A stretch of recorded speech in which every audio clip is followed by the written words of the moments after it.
নমস্কার বন্ধুরা, কেমন আছো? আশা করছি সবাই সুস্থ আছো, ভালো আছো আর পজিটিভ আছো। লাইভ ক্যামেরা অ্যাকশনের নতুন আরেকটি ভিডিওতে তোমাদের সকলকে স্বাগত। আর ইতিমধ্যেই ব্লগের থাম্বনেলটি দেখে তোমরা সকলেই গেস করে নিয়েছো যে আমাদের সঙ্গে সফরের সঙ্গে কিন্তু আমার ননদ এবং ভাগ্নিও। অবশ্য নন্দাই মানে সুমনদাও যোগ দেবে, তবে বেশ কিছুক্ষণ পরে। তবে সবার আগে যেটা জানানো দরকার, আমরা কোথায় যাচ্ছি। আমাদের এবারের গন্তব্যস্থল হলো পুরুলিয়ার চামটাবুরু ইকো রিসোর্ট। পূর্ব নির্ধারিত প্ল্যান অনুযায়ী ঢাকুরিয়ার ফ্ল্যাট থেকে আমাদের 4 জনের রওনা হওয়ার কথা ছিল এই ভোর 5:30 নাগাদ। কিন্তু আমরা যখন ডিনারে বসি তখন আমাদের আনন্দ আর উত্তেজনা ধরে কে। আর কতক্ষণে আমাদের মনে হচ্ছিল আমরা ঘর থেকে বাঁধন ছেড়ে বেরিয়ে পড়ব, এবং সকলে মিলে প্ল্যান করলাম আর ভোরের অপেক্ষা করতে পারছি না, চলো আমরা রাতারাতি বেরিয়ে পড়ি। আর যেই না বলা সঙ্গে সঙ্গে কাজ। আমরা 1:30টার সময় রওনা হলাম। আর তারপরে এই যে রাস্তাটি দেখছেন, এরকম ঘন জঙ্গলের মাঝে সরু রাস্তা দিয়ে আমরা ততক্ষণে অলরেডি মেদিনীপুর ক্রস করে গিয়েছি। আর একটাই আনন্দ, আজকে বহুদিন পর আবার সূর্যোদয় দেখব। দেখুন, দিনের আলো ফুটছে একটু একটু করে। রাতের জঙ্গল, সরু রাস্তা, সে যেন এক অন্য পরিবেশ। আবার একটু একটু করে সূর্য উদয় হচ্ছে, এবং তার সঙ্গে এই সরু পথ দিয়ে দুপাশে বিশাল বিশাল গগনচুম্বী গাছপালাকে ছাড়িয়ে ছাড়িয়ে আমরা চলে যাচ্ছি। এ যেন আরো আর এক অন্য অনুভূতি।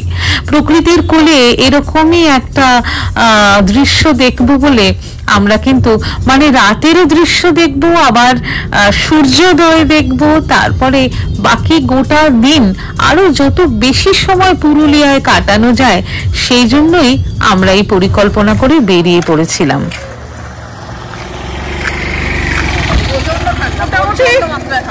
এবার বলাই যেতে পারে শুভ সকাল। তার কারণ এতক্ষণ অবধি যা দেখলেন, আজকে বহু বহু বছর পর মানে সকাল হতে দেখলাম, সানরাইজ দেখলাম, এবং সেই সব মুহূর্ত আপনাদের সঙ্গে শেয়ার করলাম। রাত নিঝুম নিশুতি রাতে জঙ্গলের মধ্যে দিয়ে গাড়ি আসছে, সেখান থেকে শুরু করে সকালে একেবারে সূর্যি মামা উদয় হয়েছে, আর আমরা একেবারে ধোঁয়া ওঠা চায়ের দিকে এখন এগোচ্ছি আস্তে আস্তে। তো যাই হোক, ঘড়িতে 6:37 বলছে, আর ওইদিকে ওই যে ঠান্ডায় ঠাকঠাক ঠাকঠাক করে কাঁপছে। বরের সাথে ভিডিও কল,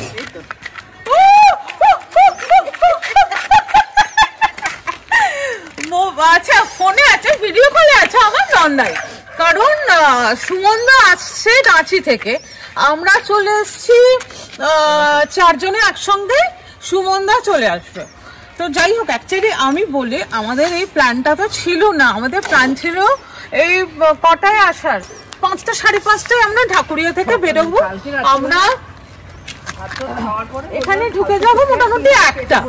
তো তারপরে আমরা রাত্রিবেলা প্রচন্ড হুল্লোড় টুল্লোড় করে যা হয়, ভাই বোন এক হলে যা হয়, প্ল্যান হলো আমরা রাত্রিবেলা 1টা-1:30টায় বেরিয়ে যাবো। তো তাই করলাম। এখন বেশ ঠান্ডা লাগছে, তারটা মাঝে মাঝে করে কাঁপছে, কিন্তু হ্যাঁ, আমরা কলকাতায় ঠান্ডা পাইনি, আমরা এই ঠান্ডাটা এখন এনজয় করবো। যাই হোক, এখন গরম ধোয়াটা চায়ে চুমুক দিতে হবে। এদিকে চাটা ভীষণ সুন্দর, এই চায়ে এখন হাতটা গরম করছে। সত্যি বলতে কি, মানে কলকাতার ডিপার্টমেন্টাল স্টোর থেকে আমরা ওই ফ্রোজেন জিনিসপত্র সবজি খাই, আর এখানে এসে সত্যি দাদাদেরকে মানে কি বলে ধন্যবাদ জানাবো। জাস্ট আমরা মজা করছিলাম, মুখে কথা বলেছি, আর একেবারে গাছ থেকে লাউ পেড়ে আমাদের দিল। মানা জাস্ট মজা করছিল ওখানে একটু আগেই, এবং তারপরে আমরা যে রেটে আবদার করেছি এবং দাদা সেটা মেটালেন, অনেক অনেক ধন্যবাদ। থ্যাংক ইউ দাদা, সত্যি খুব সুন্দর। আমরা এই লাউটা চিংড়ি মাছ দিয়ে রান্না করবো ওর বাড়িতে, আর আমি আমার বাড়িতে যেটা বড় লাউ সেটা ওকে দেবো। আর যেটা আমার বাড়িতে লোকজন সংখ্যা কম, পুরো ব্যাপার কি আছে। ওইদিকে দেখুন গাছে কি সুন্দর সজনে ফুল হয়ে রয়েছে, কি ভালো লোভ লাগছে জানেন। চুরি করবো যে তারও উপায় নেই, এত লম্বা গাছ।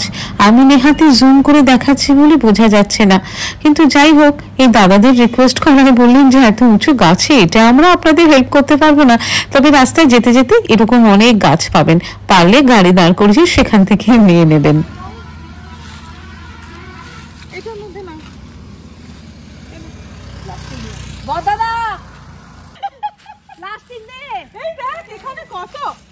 তুই বললি কেন এই গাছটা পুরো তুলে নেবো, এই গাছটা আমরা পুরো বাড়ি নিয়ে যাবো। গাছটা না না, ও ভালো ছেলে।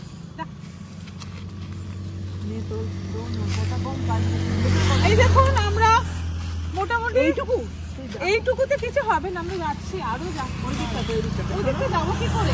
না না আয়, কোনোদিন জীবনের চোরকে এত গলাবাজি করে চুরি করতে দেখেছেন?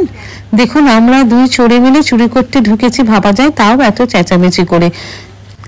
ব্যাস আর রক্ষে নেই, গাছের মালকিন বেরিয়ে এসেছে, দেখতে পেয়েছে আর বলে কিনা জানেন, তোদেরকে ঠেঙাইবো কি নেই, তোদেরকে ঠেঙাইবো কি নেই। কোনো মতে প্রাণ হাতে নিয়ে মার খেতে খেতে বেঁচে আমরা গাড়িতে উঠলাম। শীতের মিঠে রোদ গায়ে মেখে দুপাশে সবুজের প্রান্তরকে পেরিয়ে আমাদের গাড়ি ছুটে চলেছে আমাদের গন্তব্যের দিকে, মানে চামটাবুরু ইকো রিসোর্টের পথে। আর এই দেখা যাচ্ছে অযোধ্যা পাহাড়। এই মুহূর্তটা কোনোভাবেই আমি কোনো ভাষায় প্রকাশ করতে পারবো না, এই এক অন্য অনুভূতি। যারা এসেছেন তারা এই অনুভূতির সাক্ষী হয়েছেন, যারা এখনো আসেননি তারা অবশ্যই আসবেন, আর অবশ্যই গাড়িতে আসবেন, তাহলে এই যে পুরো পথটা, এই পুরো পথের আনন্দ অনুভব করতে পারবেন, উপভোগ করতে পারবেন। জিপিএসি নির্দেশ অনুযায়ী গাড়ি এবার কিন্তু প্রবেশ করল ঘন অরণ্যে। রাস্তাটি ভারী সরু এবং তার সঙ্গে বেশ খাড়াই। যাই হোক, এই সামনেই একটি বোর্ড দেখা যাচ্ছে এবং সেই বোর্ডের নির্দেশ অনুযায়ী আমরা দেখতে পাচ্ছি বোর্ডটি থেকে জাস্ট বাঁ দিকে গাড়িটি ঘোরালেই চামটাবুরু ইকো রিসোর্ট, মানে আমরা পৌঁছে গেলাম। আর এই যে সামনের রাস্তাটি দেখছেন, এতটি জায়গা, এইটা পুরোটা কিন্তু পার্কিং প্লট। আর এই যে লেখা আছে চামটাবুরু ইকো রিসোর্ট, আর এখানেই আমরা আমাদের গাড়িটি পার্ক করব। আমরা পৌঁছে গেছি চামটাবুরু ইকো রিসোর্টে। তো আসার পথটাতে দেখালাম, এবার আমরা রিসোর্টের টোরটা পরে দেব। আসলে আমাদের এখন একটু খিদেও পেয়েছে, আর সবার আগে আমরা তো দুটো ফ্যামিলি এসছি, তো আমার আর দীপ্তর জন্য রয়েছে এখানে একটা ব্যাম্বু কটেজ, কারণ 2 বেডরুম যেটা, হ্যাঁ, তো সেটার জন্য এরা ব্যাম্বু কটেজ। কিন্তু ওরা যেহেতু 3 জন থাকবে, সুমনদা, মানা আর সোনু, তো ওদের 3 বেড নয়, অ্যাকচুয়ালি 4 বেডরুম। তো আমি এখানকার দু রকমই দেখাবো, এখানকার ব্যাম্বু কটেজ কিরকম হয় আর এখানকার এরকম ভিলেগুলো কিরকম হয়। এই জাস্ট ওইটা আমাদের ব্যাম্বু কটেজ, আর এইটা হলো সোনুদের। এটা দুটো বেড আছে, ডাবল বেড করে দুটো। কোথাকার প্ল্যান কোথায় গড়ালো। আমরা এখন ডিম সেদ্ধ ছাড়াচ্ছি চামটাবুরু ইকো রিসোর্টে বসে, যেটা কিনা আমাদের খড়গপুরে কোনো না কোনো একটা চায়ের দোকানে চা খেতে গিয়ে বিরতিতে ছাড়ানোর কথা ছিল, কিন্তু আমরা বেরিয়ে পড়েছি যেহেতু মধ্যরাতে, তাই এখানকার ব্রেকফাস্ট আজকে আর নিলাম না, কিছু করার নেই, নষ্ট হবে। আমরা এখানে আছে বান ব্রেড আছে, কলা আছে, ডিম সেদ্ধ করে নিয়ে এসেছি, ছাড়াচ্ছি, কেক আছে, অনেক রকম জিনিসপত্র আছে। তার সঙ্গে এখান থেকে কফিটা শুধু নিয়ে নিয়েছি, কফিতে চুমুক দিচ্ছি আর পাহাড় দেখছি। এর থেকে ভালো ওপেন এয়ারে এরকম ব্রেকফাস্ট এক্সপেরিয়েন্স কিন্তু খুব কম সময় আমাদের জোটে। হ্যাঁ, কফিটা দারুন। এই কফিটা একেবারে চিনি দুধ ভরপুর করে দেওয়া কফি, এটা শরবত। হ্যাঁ, আর কাপগুলো খুব ভালো। হ্যাঁ, খুব সুন্দর। আমরা এবার প্রচন্ড ক্ষুধার্ত, আমরা খাই, তারপরে আবার দেখি। সোনু তুই কি ট্রেকিং করতে যাবি বলছিস? হ্যাঁ, কি প্ল্যান আছে তোর? আমাদের রিসর্টের পাশেই একদম অযোধ্যা, তো আমরা এখান থেকে লাইক ট্রেক করব, কিছু তো একটা ট্রেক করবো, অ্যান্ড দেন শালের জঙ্গল আছে, সেই জঙ্গলের মধ্যে যাবো, একটা অ্যাডভেঞ্চার মোমেন্ট ফিল ক্রিয়েট মজা হবে। তাহলে আমরা কি এখন ব্রেকফাস্ট করে বেরিয়ে যাবো? হ্যাঁ ব্রেকফাস্ট করে বেরিয়ে যাবো একদম। ম্যাডামের কি অনুমতি পাবো? একদম। হ্যাঁ, নাকি আপনি ঘুমোবেন? না না 100%। কফি শেষ করে ফেলেছি, দেখি কোথায় যাওয়া যায়, পরে আবার দেখছি, আগে খেয়ে নি। টাটা। ওইদিকে সোনু আর মানা দুজনেই বেশ টায়ার্ড হয়ে পড়ায় ওরা ব্রেকফাস্টের পরেই ঘুমিয়ে পড়েছে। কিন্তু আমরা তো ঘুমানোর পাত্র নই, তাই আমি আর বরমশাই দুজনে মিলেই জঙ্গলটা এক্সপ্লোর করতে বেরিয়ে গেলাম। কারণ চামটা বড় ইকো রিসোর্ট এবং তার সঙ্গে বেশ কয়েকটি রিসোর্ট আছে যেগুলির আমি সমস্ত যোগাযোগের নাম্বার আপনাদের পরবর্তী ভিডিওতে দেব। সেই সমস্ত কয়েকটি রিসোর্ট না একেবারে পাহাড়ের ঠিক পাদদেশে ঘন শাল বনের মাঝখানে। তাই পায়ে হেঁটে এই শালবন, এই যে আমি দাঁড়িয়ে আছি সামনে, এটি একটি ড্যাম, এইগুলো এক্সপ্লোর করার মজাই একেবারে আলাদা। তাই বেরিয়ে পড়লাম। এখনো ওয়েদারটা বেশ ভালো আছে, এরপর দুপুর যত গড়াবে গরমও তত বাড়বে।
এবার পেটে ছুঁচে দম মারছেন, আর গরম ঝুরঝুরে ভাত, আর খুব সুন্দর করে ডেকোরেটেড, মাঝখানে একটা সুন্দর কাঁচা লঙ্কা, পাতিলেবু, স্যালাড রয়েছে, সঙ্গে পালং শাক, আলু, বেগুন দিয়ে একটা তরকারি রয়েছে, আলু পোস্ত, ঝুরো আলু ভাজা, ডাল, আর সর্ষে ঝাল আছে বোধহয়, এটা কাতলা মাছের সর্ষে ঝাল আছে, এখনো পাঁপড় চাটনি এগুলো আসছে।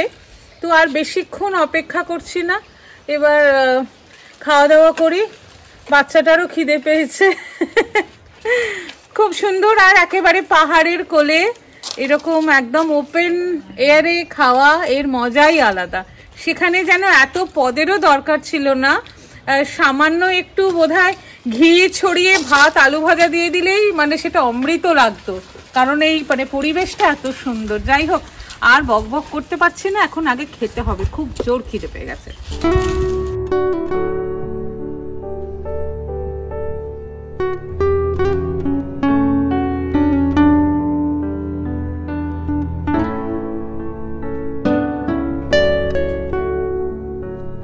সন্ধে নামছে, আমরা দুপুরবেলায় লাঞ্চের পরে কি করলাম, গাড়িটা ভীষণ নোংরা হয়েছিল।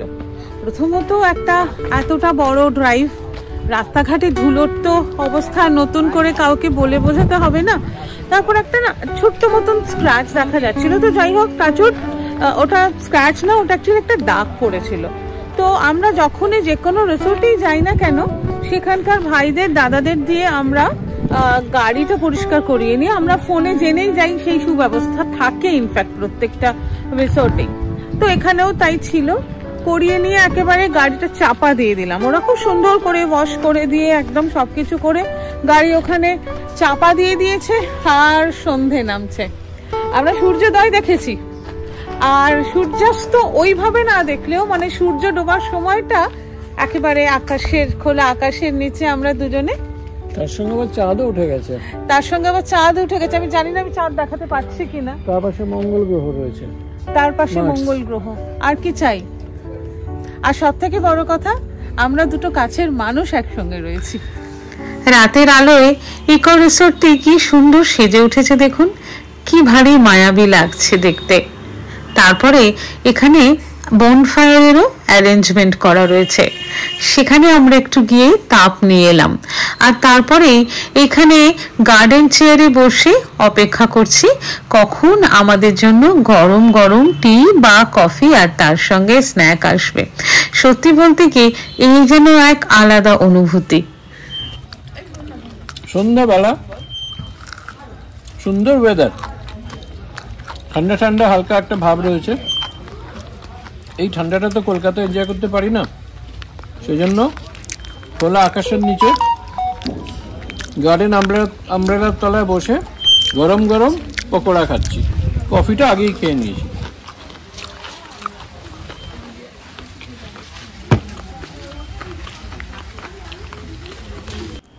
এর মধ্যে সুমনদাও আমাদের সঙ্গে জয়েন করেছে, তাই আমাদের আনন্দ বেড়ে দ্বিগুণ থেকে প্রায় চৌগুণও বলতে পারেন। আর আমরা এখানে মজা করে আর দুষ্টুমি করে কি করেছি জানেন, গার্ডেন চেয়ার টেবিলগুলিকে সব একেবারে রিসোর্টের বাইরে জঙ্গলের মাঝখানে নিয়ে চলে এসেছি মহুয়া খাবো বলে। মেনুতে আছে ভাত, সুন্দর একটা সবজি, বেগুন ভাজা, গরম গরম ডাল আর একেবারে দেশি মুরগির ঝোল। এবার আমরা সেটা খাওয়া দাওয়া করে আজকে একদম সোজা ঘুম, কারণ কালকে সকালে আমাদের একটা খুব বড় ট্যুর রয়েছে। তাই সকালবেলা এখান থেকে সকাল 7টায় দেওয়া হয় বেডটি, যেটা রুম সার্ভিস। তারপরে 8টা থেকে ব্রেকফাস্ট, আর তারপরে আমরা 8:30টায় আমাদের এখান থেকেই এনারা গাড়ি অ্যারেঞ্জ করে দিয়েছেন, যে গাড়িতে করে আমরা ট্যুরে বেরোবো। কালকে কি কি করবো সেটা একেবারে সকালবেলা ঘুম চোখ খুলে গুড মর্নিং বলা হবে। আজকের মতন শুভরাত্রি, সকলে ভালো থাকবে, সুস্থ থাকবে, পজিটিভ থাকবে। আর লাইভ ক্যামেরা অ্যাকশন এখনো যারা সাবস্ক্রাইব করোনি, প্লিজ সাবস্ক্রাইব বাটনটা ক্লিক করবে, আর নোটিফিকেশন পাওয়ার জন্য বেল বাটন অবশ্যই ক্লিক করবে। এখন আমরা খাবো। দাদা, শুভরাত্রি।